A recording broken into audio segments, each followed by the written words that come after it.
this is my first time in Tura. I've been to Shillong before, but this is my first time here, and it was quite lovely. Yeah, it's been memorable. So I think, well, the first impression at first was I was a little worried because everyone was very shy to play. And then once we broke that ice, I was I'm looking for the right word, not shocked, not surprised, but it was like something was revealed in that Tito and a lot of the other people that are working with the students are clearly doing something very, very right, because they all have a very natural feel for the guitar.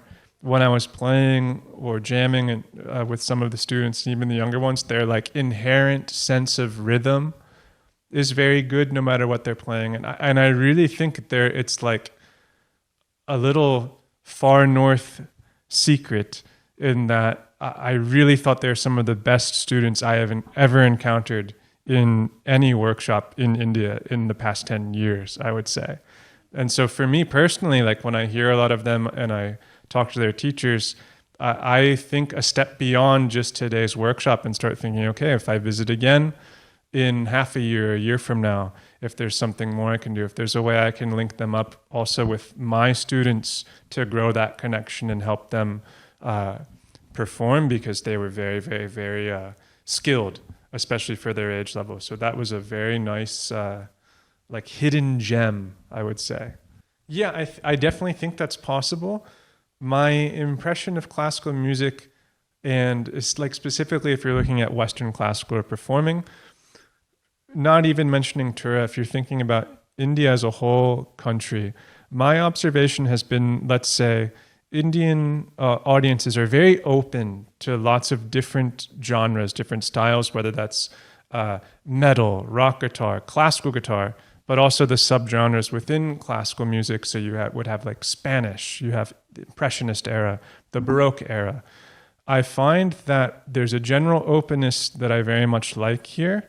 That's very different from, let's say, in Europe, where if you're a classical musician there's some people that are like Baroque specialists. Like they will only really play Bach and composers of that era.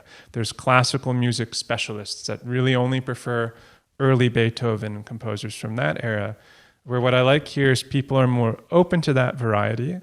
But I think with the education or pursuing these pieces further, like I work at KM Music Conservatory in Chennai. We do a lot to bring those like reading music resources, that repertoire awareness. We're here with ABRSM. They're doing a ton to prepare students learn how to read. It's a lifelong journey, but I do see the potential for people coming from or becoming very, very, very fine players on the guitar. Absolutely. To Tura, it would be advice that I would give to anyone, because they're doing such a good job here. They're already doing so much correct. The only real thing that I think a lot of guitar teachers lose sight of is a lot of time is spent like memorizing fingerings, like it's just some shape, it's just some stamp you stick on the guitar. I like to think of the way that those shapes interact. So like if you're learning a piece and you have the C chord, you have the G chord, they have a certain relationship to each other. And I think a lot of times that gets overlooked because students might be worried about their individual performance, or they're nervous, or they want to just play all the notes beginning to end like a karaoke. But if you have that understanding of how certain notes or chords or things relate to each other, whether it's in your favorite song or a piece you're playing, that's what ties the language together. So my advice would be let students, explore the instrument, think about the way it works, and then the way those notes interact or are meant to be together. And that helps anchor everything you're playing, whether you're a beginner, whether you're an expert, whether you're intermediate and stuck. So I would be, don't get caught up in the letters by letters by letters. Think more about the grammar and how things are constructed. Yeah. Don't worry about being the best, be the best you. So what that means in a practical sense is in your practice routine, seek to challenge yourself, challenge your limitations. It doesn't mean give up, but it means challenge your limitations, but then also be open if that path twists a bit, or maybe goes to some music that you might not have expected yourself liking or playing or being open to, but be open and be open to challenging your limitations. That will help find the best you. Don't worry about being the best ever at scales. I'm not the best ever at scales.